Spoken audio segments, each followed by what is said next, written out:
Hello students, आज हम grammar का चैप्टर, हिंदी व्याकरण का चैप्टर पद परिचय करेंगे। शब्द भाषा की स्वतंत्र एवं सार्थक इकाई है, लेकिन जब यही शब्द वाक्य में प्रयुक्त होते हैं तो इसे हम पद कहते हैं और यह पद बन जाता है। जैसे एग्जाम्पल देखो, राम खाना खाता है। अब इस सेंटेंस के अंदर हम ये नहीं कहेंगे कि ये चार शब्द हैं। अब सेंटेंस के अंदर जो शब्द आ गए उसको हम कहेंगे इसमें चार पद हैं। अब इसका ग्रामेटिकल जो इंट्रोडक्शन देंगे वो पद परिचय कहलाता है। पद परिचय का अर्थ होता है पदों का अन्वय या विश्लेषण।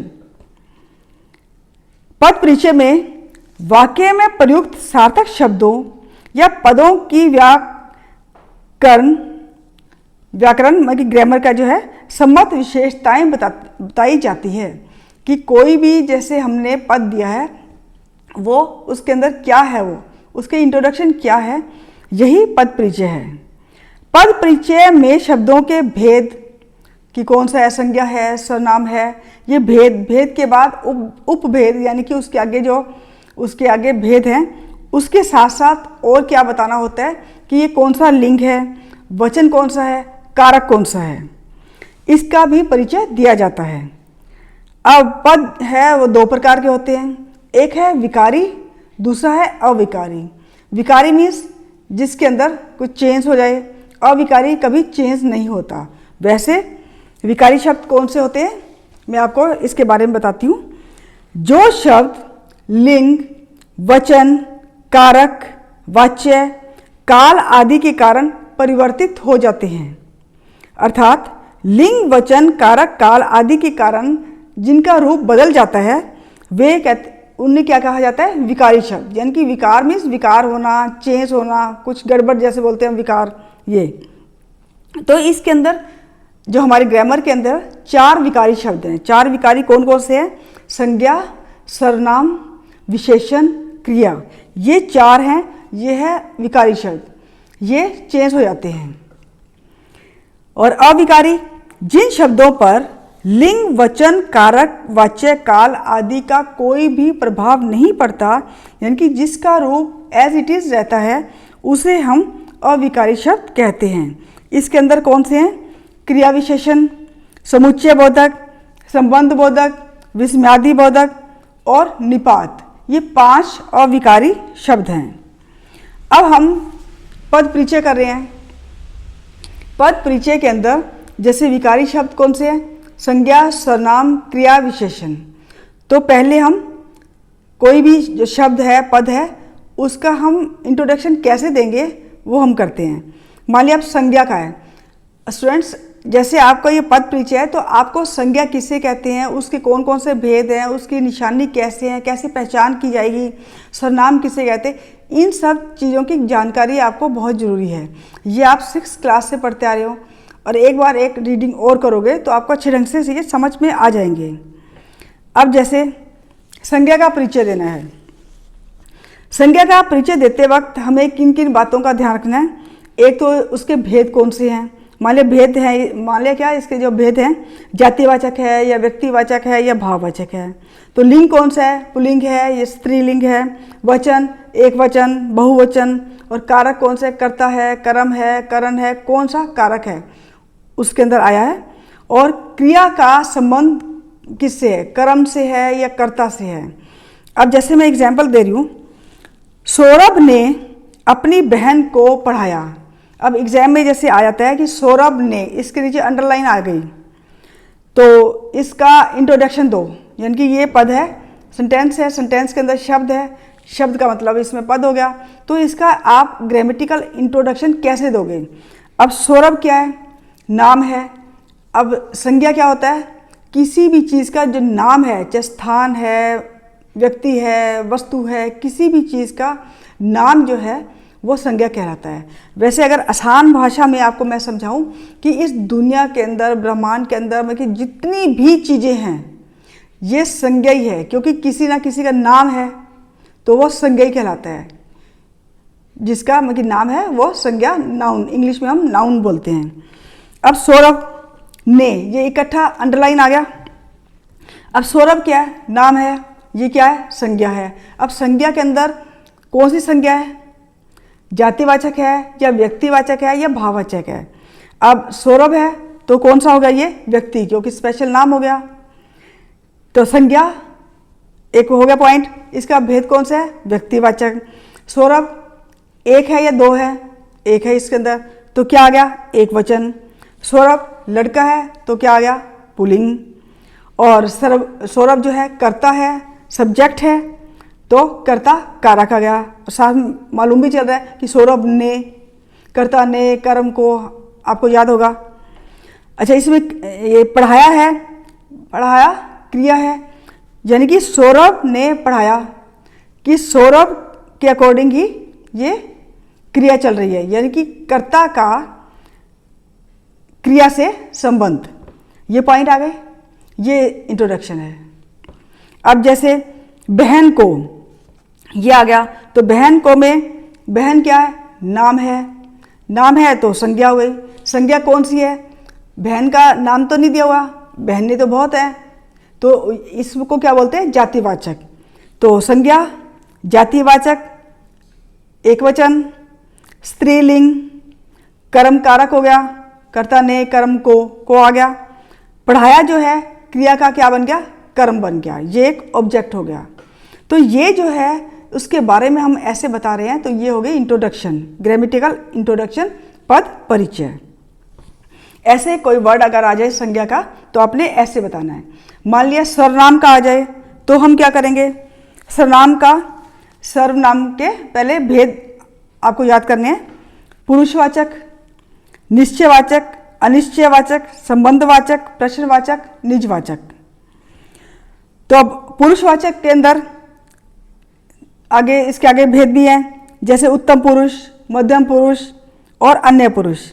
उसके बाद वही लिंग कौन सा है, वचन कौन सा है, कारक कौन सा है, संबंध कैसा है कर्ता के, ये कर्ता का कर्म के साथ और ये क्रिया के साथ, ये इसके बारे में लिखना है। जैसे अब सर्वनाम के बारे में आ जाए, सर्वनाम इंग्लिश में हम क्या इसको बोलते हैं? प्रोनाउन। हमने उन्हें अपने दफ्तर बुलाया है। अब हमने और उन्हें दो में अंडरलाइन है, तो पहले हम हमने का कर लेते हैं। एग्जाम में कोई भी सेंटेंस अगर आ जाता है तो उसमें अंडरलाइन लगा देते हैं कि इसका ग्रामेटिकल इंट्रोडक्शन दो, इसका पद परिचय बताओ।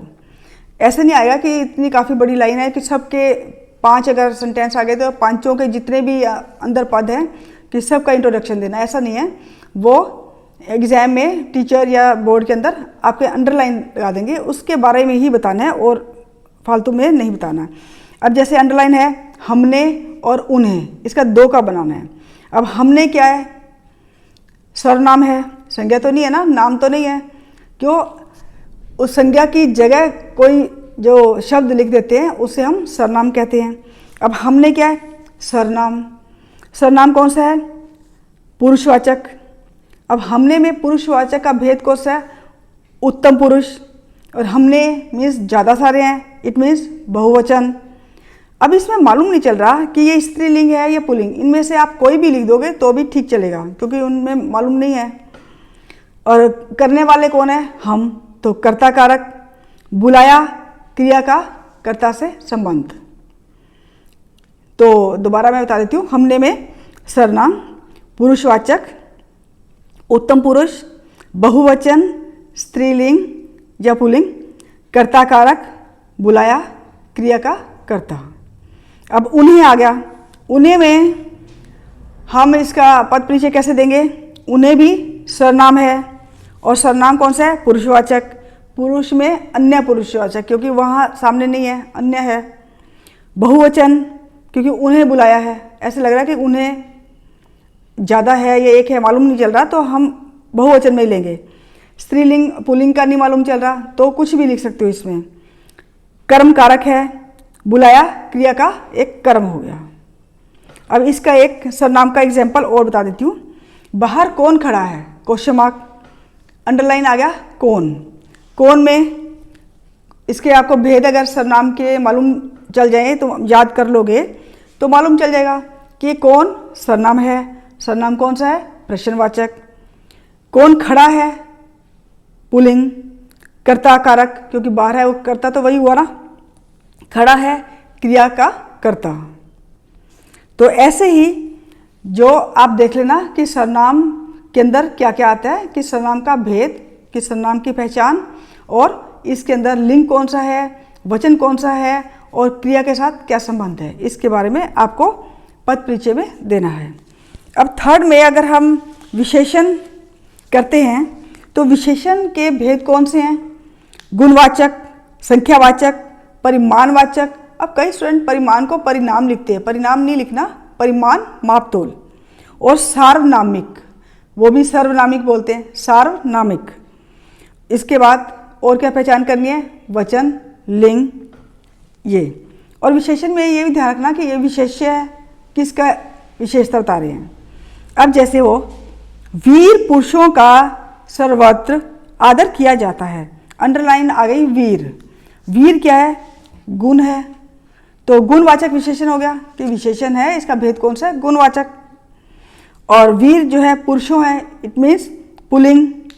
और ये जो गुण है, ये गुणवाचक है, वो किसका है, विशेष्य कौन सा हुआ, पुरुषों का, कि पुरुष का जो गुण है वो है वीर, तो इसमें विशेष्य पुरुष आ गया। अब एक एग्जाम्पल और है, दो लड़के मैदान में खेल रहे हैं, दो विशेषण है, कौन सा, संख्यावाचक। संख्यावाचक के अंदर भी दो भेद होते हैं कि निश्चित संख्यावाचक और अनिश्चित। अब निश्चित मालूम है कि दो लड़के मैदान में खेल रहे हैं, अगर होता ना कुछ में लड़के तो वो होता अनिश्चित, तो दो पक्का है, डेफिनेट है, तो निश्चित संख्यावाचक विशेषण। दो एक से ज़्यादा है, बहुवचन, और लड़के हैं तो पुल्लिंग। इसके दो के जो विशेष्य है वो कौन सा है, लड़के।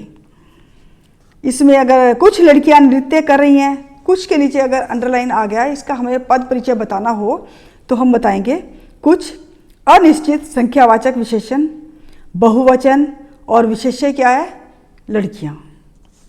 ऐसे ही फोर्थ पॉइंट, विकारी जो शब्द है, विकारी चार हैं, संज्ञा, सर्वनाम, क्रिया, विशेषण। तीन हमने कर लिए, अब हम करेंगे क्रिया। क्रिया इंग्लिश में क्या बोलते हैं हम, वर्ब। क्रिया का परिचय देते वक्त हम किन बातों का ध्यान रखेंगे, उसके भेद कौन से, यह अकर्मक है, सकर्मक है, या संयुक्त है, या प्रेरणार्थक है। तो इसमें कई बार क्या, सकर्मक के अंदर एक क्रिया भी होती है और दो भी होती है, एक हो एक कर्मक, दो हो द्विकर्मक। और क्या बताएंगे, वाच्य, जैसे इंग्लिश में आप करते हो वॉइस, कर्तृवाच्य, कर्मवाच्य, भाववाच्य, कि एक्टिव वॉइस है, पैसिव वॉइस है, ये जो है वो इसके अंदर वाच्य बताना है। और इसमें अंदर जो क्रिया है, इसका एक ध्यान और रखना है कि आपको कि ये काल कौन सा है, ये काल भूतकाल है, वर्तमान काल है, या भविष्यत काल है, और कर्ता कौन सा है, कर्म कौन सा है, इसके बारे में। अब एग्जाम्पल देखो, बच्चे हंस रहे हैं, अंडरलाइन आ गया, हंस रहे हैं, तो ये पूरा क्रिया है, तो हमारा क्या बन गया, अच्छा क्रिया है तो ये है अकर्मक।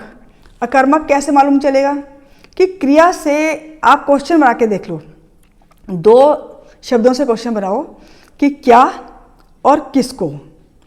अब हंस रहे हैं, अब जिस बच्चे हंस रहे हैं, क्या हंस रहे हैं, आंसर मिल रहा है, नहीं मिलता।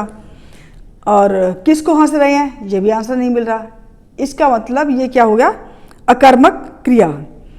अकर्मक क्रिया के साथ वैसे देखा जाए तो संयुक्त भी है, क्योंकि हंस जो है एक वर्ब है, लेकिन उसके साथ जो हेल्पिंग वर्ब लगा है कि रहे हैं, ये हेल्पिंग वर्ब है।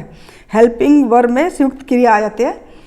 और इसमें हंस रहे हैं ज़्यादा है तो बहुवचन, पुल्लिंग, कर्तृवाच्य। अब रहे हैं काल कौन सा है, वर्तमान काल। इसमें हंसने वाले कौन है, कर्ता। कर्ता कौन है, बच्चे। बच्चे का क्रिया से संबंध, यानी कि अब मैं क्रिया से संबंध कर्ता का बताती हूँ, तो इसका मतलब ये है कि कर्ता के अकॉर्डिंग क्रिया चल रही है। जैसे बच्चा हंस रहा है, अब रहा है बच्चा है, मान लिया हम कहते बच्ची हंस रही है, वो चेंज हो गया ना, यानी कि कर्ता के अकॉर्डिंग क्रिया चल रही है। तो ऐसे जब चलते हैं तो इसका मतलब कर्ता का क्रिया से संबंध, अगर कर्म के साथ संबंध हो तो कर्ता का कर्म के साथ संबंध। एक एग्जाम्पल और देखो, अनीता ने गीत गाया, गाया के नीचे अंडरलाइन आ गया, गाया में क्या है, ये क्रिया कौन सी है, सकर्मक, क्योंकि आंसर मिल रहा है, गाया क्या गाया, गीत गाया, आंसर मिल गया। तो सकर्मक क्रिया एक वचन है, पुल्लिंग है, कर्तृवाच्य है, काल कौन सा है, भूतकाल है। तो ऐसे जो आप इंट्रोडक्शन देते हो ये क्या हो गया, पद परिचय। एक एग्जाम्पल और देखो, अब रोहन से चला नहीं जाता, अब जाता वर्ड आ गया, जाता क्या है, क्रिया, क्रिया कौन सी है, अकर्मक क्रिया, एक वचन, पुल्लिंग, जाता वर्तमान काल, भाववाच्य इसका आ गया, क्योंकि ये आपने वाच्य किया होगा वॉइस, तो कर्तृवाच्य, कर्मवाच्य, भाववाच्य। तो भाववाच्य में क्या है, कभी कर्म नहीं होता, इस बात का ध्यान रखना। तो भाववाच्य आएगा, कर्ता कौन है, रोहन। ये इसके इंट्रोडक्शन है। तो आज हमने इंट्रोडक्शन, ग्रामेटिकल इंट्रोडक्शन है, पद परिचय है, वो हमने विकारी शब्दों का किया है। विकारी शब्द कौन से, 4 विकारी शब्द, संज्ञा, सर्वनाम, क्रिया, विशेषण। इसके बाद मेरी नेक्स्ट वीडियो में मैं आपको अविकारी शब्द हैं उसके का पद परिचय कैसे होता है, कैसे हम देते हैं, उसके बारे में आपको बताऊंगी। अगर फिर भी स्टूडेंट्स इस विकारी शब्द के पद परिचय के बारे में आपको समझ ना आया हो तो आप मेरे व्हाट्सएप नंबर पर मुझसे कॉन्टैक्ट कर सकते हैं। और स्टूडेंट्स घर से बाहर जाते वक्त मास्क लगा के जाएं और सोशल डिस्टेंस का ध्यान रखें। Thank you and have a nice day.